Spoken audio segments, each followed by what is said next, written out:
2001 Los Angeles அதிகாலை 5 மணிக்கு ப்ரூஸுங்கிறவர் தன் மனைவி ஜானாவோட ஃப்ரெண்டுக்கு கால் பண்ணுறாரு. கால் பண்ணி ஜானாவை வீட்டில் காணும்னு உங்களுக்கு எங்கேயாவது தெரியுமான்னு கேட்குறாரு. அதுக்கு அந்த ஃப்ரெண்டுக்கு எனக்கு தெரியாது, ஜானா இங்கே வரலன்னு சொல்லிட்டு எல்லாருமா சேர்ந்து ஜானாவை தேட ஆரம்பிக்கிறாங்க. இன்றைக்கு வரைக்கும் ஜானா கிடைக்கல.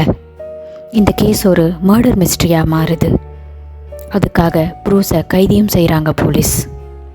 This is Crime Context channel and you're watching the missing case of Jana.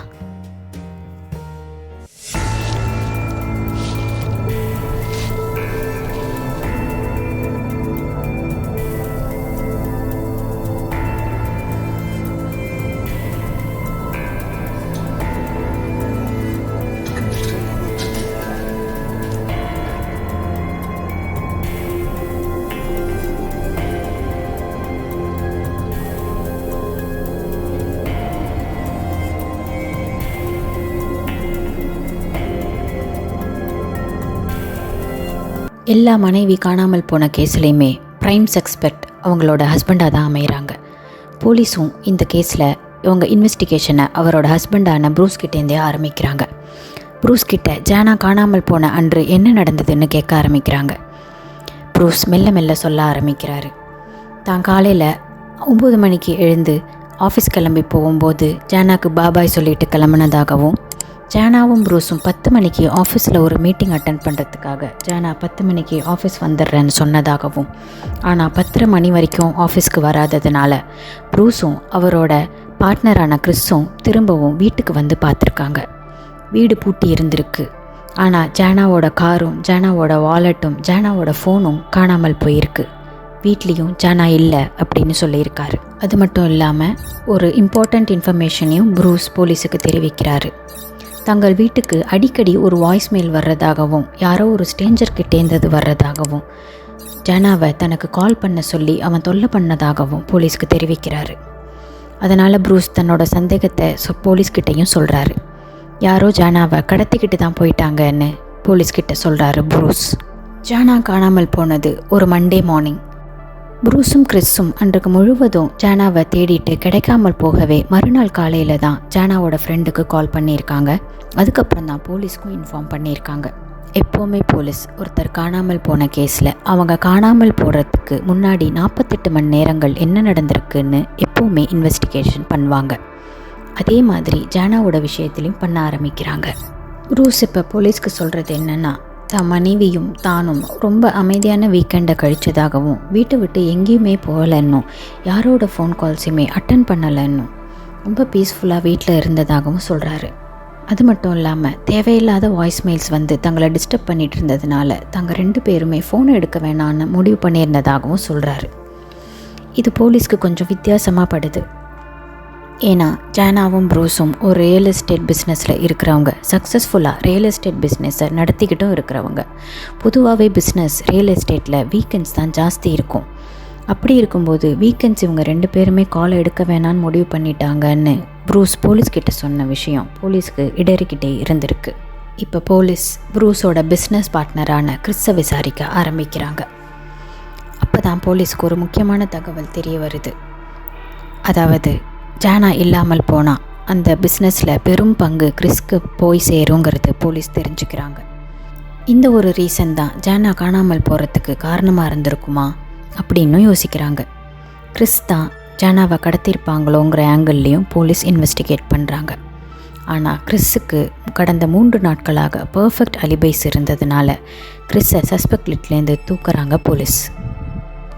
இப்போ ஜானாவோட ஃப்ரெண்ட் போலீஸ்க்கு தெரிவிக்கிறது என்னென்னா, ஜானா கொஞ்ச நாட்களாகவே ரொம்ப டிஸ்டர்ப்டாக இருந்ததாகவும், தன்னை அழகுபடுத்திக்க மென்மேலும் முயற்சி செஞ்சுக்கிட்டே இருந்ததாகவும், தன்னை இளமையாக காட்டிக்க தொடர்ந்து ஜிம்க்கு போயிட்டு இருந்ததாகவும் சொல்கிறாங்க. அதனால் போலீஸ் இப்போ ஜானாவோட ஜிம் ட்ரெயினரை அப்ரோச் பண்ணுறாங்க. ஜானாவோட ஜிம் ட்ரெயினரும் ஜானாவும் 4 வருடங்களாக ஃப்ரெண்ட்ஸாக இருந்திருக்காங்க. 2 பேரும் ஒன்றா சேர்ந்து ஜாகிங்லாம் போயிருக்காங்க. ஆனால் 2 பேருக்கும் வேறு எந்த விதமான தப்பான ரிலேஷன்ஷிப்பும் இல்லைன்னு எல்லாருமே ஜிம்மில் கன்ஃபார்ம் பண்ணுறாங்க. அதனால் அந்த ஜிம் ட்ரெயினரை சஸ்பெக்ட் லிஸ்ட்லேருந்து தூக்குறாங்க போலீஸ். இப்போ தான் அந்த ஜிம் ட்ரெயினர் ஒரு முக்கியமான விஷயத்தை போலீஸ்க்கு தெரிவிக்கிறாரு. அந்த விஷயம் இந்த கேஸில் ஒரு டேர்னிங் பாயிண்ட்டாகவும் அமையுது. கடந்த 4 வருடங்களில் ஜானா ஒரு ஜிம் கிளாஸை கூட மிஸ் பண்ணதில்லைன்னும், ஆனால் ஜானா காணாமல் போன அந்த திங்கட்கிழமைக்கு முந்தைய சனிக்கிழமையில் காலையில் 6 மணிக்கு ஒரு அப்பாயின்மெண்ட் இருந்ததாகவும் அதுக்கு ஜானா வரலன்னும் இவர் தெரிவிக்கிறார். இப்போ போலீஸ் சனிக்கிழமை மத்தியானம் ஜானாக்கு இருந்த ஸ்பா அப்பாயின்மெண்ட்டை போய் செக் பண்ணுறாங்க. அந்த ஸ்பாலையுமே அவங்க சொல்கிறது என்னென்னா, மத்தியானம் ஜானாக்கு 2 மணிக்கு ஒரு அப்பாயின்மெண்ட் இருந்ததாகவும், ஆனால் ஜானா அந்த அப்பாயின்மெண்ட்டுக்கு வரலன்னும், அதுக்கப்புறம் தாங்கள் தொடர்ந்து கால் பண்ணி எவ்வளோ தடவை ரீச் பண்ண ட்ரை பண்ணியும் அவங்க ஃபோனையும் எடுக்கலை, லேண்ட்லைனையும் எடுக்கலைன்னு சொல்கிறாங்க. ஜானா காணாமல் போய் 4 நாள் கழித்து ஜானாவோட கார் வீட்டிலேருந்து 4 கிலோமீட்டர் தூரத்தில் இருக்கிற ஒரு கராஜில் நிறுத்தப்பட்டிருக்கிறத போலீஸ் கண்டுபிடிக்கிறாங்க. அந்த காரை இன்வெஸ்டிகேட் பண்ணி பார்த்ததில் அந்த காரோட பின்னாடி இருக்கிற பூட் ஸ்பேஸில் ஒரு ஃபெதரும் ரத்தம் மாதிரி சில துளிகளும் இருக்கிறத போலீஸ் பார்க்குறாங்க. அதை வச்சு அதை இன்வெஸ்டிகேட் பண்ணி அங்கே இருக்கிற பிளட் சாம்பிளை கலெக்ட் பண்ணி ஜானாவோட பிளட் சாம்பிளோட மேட்ச் பண்ண பார்க்குறாங்க போலீஸ். அப்போ போலீஸ்க்கு உறுதியாக தெரியறது அது ஜானாவோட பிளட் என்பது. இந்த காணாமல் போன கேஸ் ஒரு மர்டர் இன்வெஸ்டிகேஷனாக மாறுது. ஜானாவோட கார் கிடைக்கப்பட்ட அந்த கராஜில் கேட்டப்போ அவங்க என்ன சொல்கிறாங்கன்னா, அந்த கார் கீஸோட கொஞ்சம் தூரத்தில் இருந்ததாகவும், அதனால் தான் அதை எடுத்துகிட்டு வந்து டிஸ்மேண்டில் பண்ணி விற்க ட்ரை பண்ணதாகவும் அந்த கராஜோட ஓனர் சொல்கிறாரு. அதுக்காக போலீஸ் அவரை அரெஸ்ட்டும் பண்ணுறாங்க. இப்போ மெல்ல மெல்ல போலீஸோட கவனம் ஃபுல்லாக ஜானாவோட ஹஸ்பண்டான ப்ரூஸ் மேலே திரும்புது. அதனால் சர்ச் வாரண்ட்டை வாங்கி ஜானாவோட வீட்டை சோதனை போடுறாங்க போலீஸ். அப்போ போலீஸுக்கு ஜானாவோட பெட்ரூமில் சில ரத்த துளிகள் கிடைக்கிது. லூமினால் ஸ்ப்ரே மூலமாக டெஸ்ட் பண்ண போலீஸுக்கு இந்த ரத்த துளிகளை ஈஸியாக டிடெக்ட் பண்ண முடியுது. அந்த ரத்த துளிகளை டெஸ்ட் பண்ணி பார்த்தப்போ டிஎன்ஏ ஜானாவோட எக்ஸாக்டாக மேட்ச் ஆகிருந்திருக்கு. இந்த கேஸில் அடுத்த முக்கியமான விஷயம் அந்த வீட்டில் வேலை செய்கிற மேடுக்கிட்டேருந்து வருது. அவங்க போலீஸ்கிட்ட தெரிவிக்கிறது என்னென்னா, டெய்லியுமே தான் வந்து பெட்ஷீட்டை மாற்றுவதாகவும், பெட்டில் இருக்கிற பெட் ஸ்ப்ரெட்டை அந்த ஓனர்கள் எப்போவுமே மாற்றினதில்லைன்னும், ஆனால் சனிக்கிழமை காலையில் வந்து பார்க்க போது அந்த வீட்டில் இருந்த அந்த பெட்ரூமில் இருந்த பெட் ஸ்ப்ரெட்டை காணோன்னும், மேலும் 2 தலகாணி உரைகளையும் காணோன்னும் அந்த மெய்டு போலீஸ்கிட்ட தெரிவிக்கிறாங்க. போலீஸ் என்ன நடந்திருக்குன்னு நம்புகிறாங்கன்னா, ஏதோ ஒரு காரணத்தினால ஜானாக்கும் ப்ரூஸுக்கும் வாக்குவாதம் ஏற்பட்டிருக்கு. சனிக்கிழமை காலையிலேயே அந்த வீட்டில் அந்த பெட்ரூமில் அந்த பெட்டில் ஜானாக்கு ஏதோ நடந்திருக்கு. அவரோட பாடியை அந்த பெட்ஷீட்லேயும் தலகாணி உரைகளிலையும் சுற்றி கொண்டு போய் ஜானாவோட காரில் இருக்கிற பின்னாடி இருக்கிற பூட் ஸ்பேஸில் ப்ரூஸ் வச்சுருந்துருக்காரு. பிறகு அன்றைக்கும் அந்த வீக்கெண்ட் முழுவதும் எந்த கால்ஸையுமே அவர் அட்டன் பண்ணலை.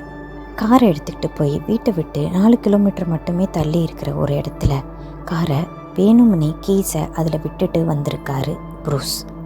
அவர் என்ன நம்பியிருக்காருன்னா, யாராவது காரோட கீஸை பார்த்தாங்கன்னா கண்டிப்பாக திருடிட்டு போயிடுவாங்கன்ற நம்பிக்கையில் இருந்திருக்காரு. இதனால் போலீஸ் இன்வெஸ்டிகேஷனை திசை திருப்பலான்னு யோசிச்சிருக்காரு. இன்றைக்கி வரைக்கும் ஜானாக்கு என்னாச்சு, இதுதான் உண்மையாகவே அங்கே நடந்ததா, ஜானா கொலை செய்யப்பட்டாங்கன்னா அவங்க பாடி எங்கே, இது எந்த கேள்விகளுக்கும் போலீஸுக்கு விடை கிடைக்கல. மேலும் சுற்றி இருக்கிற நைபர்ஸ் என்ன சொன்னாங்கன்னா, ப்ரூஸ் ஜானா காணாமல் போன ஒரு வாரத்திலே ப்ரூஸ் வந்து பக்கத்தில் இருக்கிற லேடிஸ் கிட்ட டேட்டிங் வரீங்களான்னு கேட்டுட்டு இருந்ததாகவும், பல டேட்டிங் ஆப்ஸில் அவர் ஆக்டிவ் பார்ட்டிசிபெண்ட்டாக இருந்ததும் போலீஸ் கண்டுபிடிக்கிறாங்க. ஒருவேளை ஜானா இதனால தான் தன்னை அழகாக வச்சுக்கணும்னு நினச்சாங்களோ அப்படின்னு போலீஸ் யோசிக்க ஆரம்பிக்கிறாங்க. ஏன்னா ப்ரூஸுக்கு கொஞ்சம் கொஞ்சமாக ஜானாவை பிடிக்காமல் போயிருக்கு. ஜானா இல்லாமல் போனால் இந்த பிஸ்னஸில் இருக்கிற 2 பார்ட்னர்ஸை வச்சு நிறையா லாபம் பார்க்கலான்னு ப்ரூஸ் பேசியிருந்திருக்காரு. இது முழுக்க முழுக்க போலீஸோட யோகம் மட்டும்தான். ப்ரூஸை கைது செய்யணுன்னா சாலிடாக போலீஸுக்கு ஏதாவது ஒரு எவிடன்ஸ் தேவைப்படும். என்னதான் ஜானாவோட பிளட் கார்லேயும் வீட்லேயும் கிடைச்சாலும் ப்ரூஸ் தான் இந்த குற்றத்தை செஞ்சாருன்றதை ப்ரூவ் பண்ணுறதுக்கு போலீஸ்க்கு எந்த தடையுமே கிடைக்கல. ஆனாலும் ஜூரிஸ்க்கு இது எல்லாத்தையும் சப்மிட் பண்ணுறாங்க போலீஸ். கோர்ட்டில் நடந்த ஃபஸ்ட்டு ட்ரையலில் ப்ரூஸ் நிரபராதின்னு கோர்ட் டிக்ளேர் பண்ணுது. ஆனால் ஜானாவோட ஃபாதர் இதை கொஞ்சம் கூட எதிர்பார்க்கல. அவர் திரும்பவும் ரீட்ரையலுக்கு அப்ளை பண்ணுறாரு. இந்த கேஸில் ஜானாவோட பாடி கிடைக்காதது தான் ஒரு பெரிய ட்ராபேக்காக அமையுது. இருந்தாலும் 2வது முறை ரீட்ரையலுக்கு அப்ளை பண்ணுறாரு ஜானாவோட ஃபாதர். இந்த தடவை ப்ரூஸுக்கு 15 ஆண்டுகள் கடுங்காவல் தண்டனை கிடைக்கிது. ப்ரூஸோட இந்த கடுங்காவல் தண்டனை காலம் அடுத்த வருஷத்தோட முடிவடையுது. அவர் ரொம்ப ஈஸியாக வெளியில் வந்து சுதந்திரமாக வெளியில் சுற்றிக்கிட்டு தான் இருக்க போகிறாரு. ஆனால் ஜானாவோட பேரண்ட்ஸ்க்கு இது வரைக்கும் தான் பொண்ணுக்கு என்ன ஆச்சுன்னோ, தான் பொண்ணு உண்மையாகவே உயிரோடு இருக்காங்களா இல்லையான்னும், தான் பொண்ணு ஒருவேளை தான் பொண்ணு இறந்து போயிருந்தா தான் பொண்ணோட உடம்புக்கு கடைசியாக செய்ய வேண்டிய ஈமை காரியங்களை கூட செய்ய முடியாமல் தான் அந்த பெற்றோர்கள் துன்பத்தில் வாழ்ந்துக்கிட்டு இருக்காங்க.